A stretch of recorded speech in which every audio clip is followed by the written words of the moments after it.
حضرت فاطمہ الزہرا کی کرامتوں میں سے ایک کرامت یہ ہے کہ ایک دن آپ ایک بوٹی اور 2 روٹیاں لے کر بارگاہ رسالت میں حاضر ہوئیں.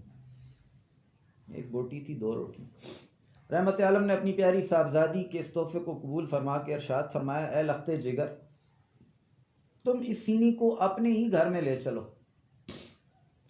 پھر خود حضور سید عالم صلی اللہ علیہ وسلم حضرت فاطمہ رضی اللہ تعالیٰ عنہ کے مکان پر جلوہ افروز ہوئے اور اس سینی کو کھولا تو گھر کے تمام افراد یہ دیکھ کر حیران رہ گئے کہ وہ سینی روٹیوں اور بوٹیوں سے بھری ہوئی تھی.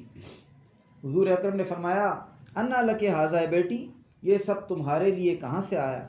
تو حضرت فاطمہ نے عرض کیا، ہوا من عند اللہ ان اللہ یرزق من یشاء بغیر حساب. یہ قرآن کریم کی آیت ہے.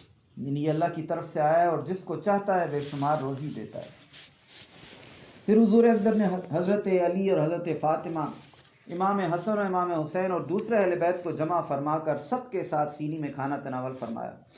پھر بھی اس کھانے میں اس قدر حیرتناک تعجب خیز برکت ظاہر ہوئی کہ سینی روٹیوں اور بوٹیوں سے بھری رہ گئی، اور اس کو بی بی فاطمہ رضی اللہ تعالی عنہ نے اپنے پڑوسیوں اور دوسرے مسکینوں کو کھلایا.